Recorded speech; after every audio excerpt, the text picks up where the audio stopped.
Good morning, everyone. Fiona and Kate here from Core Confidence.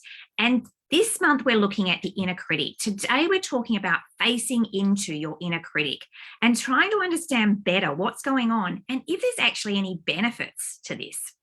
Yeah, I think this one is interesting, right? Because the goals of our inner critic is to keep us safe. But as someone who's been on the inside with my own inner critic, it doesn't feel like that at all, to be honest. It just feels like I'm being judged, got all of this stuff coming at it. And I think the challenge is the more that you become aware of that voice and what it's saying, the more it seems to just get turned up and it starts to speak, the messages come, far quicker.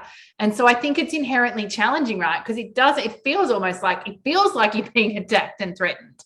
But I think it's really important that, the inner critic comes out when it feels like we're in a threat situation, when we feel under attack.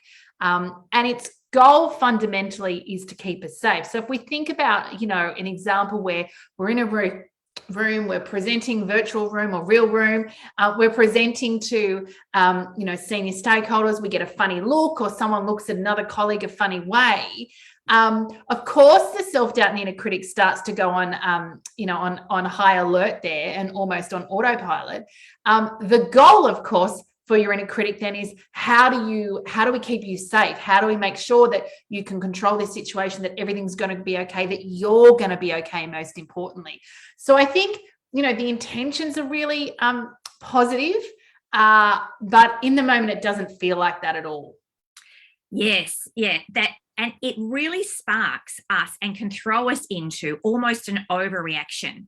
The more we become aware of this inner voice and the fact that it seems to be judging us and the fact that it seems to be so harsh, we start to notice it more. We start to judge the inner critic and we start to think, oh, if only I could get rid of that, or if only I could stop it. But that only escalates the disharmony. It doesn't actually make it easier to deal with.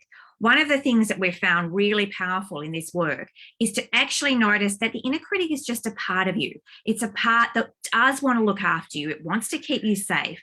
And so if we can move from judgment and kind of being angry at it, and we can move more to acceptance. Oh, okay, that's that voice. I know what it's trying to do. It seems to be on super high alert here. That's actually not really helpful in this situation. And we can start to, with a little bit of compassion, befriend this voice that's intention is good. However, the way it's playing out in this situation may not actually be that useful or supportive.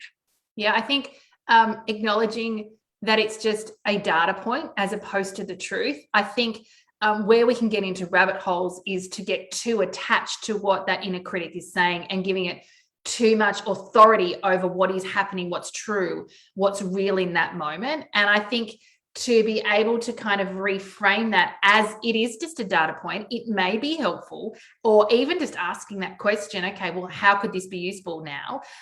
As opposed to seeing it as an absolute, kind of author of the situation or narrator of the situation we're in, I think is really powerful. Being able to hold it lightly. I think the challenge with any of the work that we start to do, the more we go into, inner critic, imposter syndrome, self-doubt, any of whatever language we want to use, is we start to, as we become aware, we start to notice more and more and more of it. And so that can feel overwhelming. And so I think to be able just to hold it lightly, to be able to accept that it's a part of you, to be able to accept that it's our perspective, it's not the truth or the real perspective, and to be able to hold it lightly. And then for it to be in service of you and whatever you're trying to achieve here. And I think there's some really great self-coaching to be done here in terms of where you take this relationship. But really what we're seeking for you to do here is just reframe it as an initial first step so that it doesn't feel all consuming. It doesn't feel, so uncomfortable to share that space with.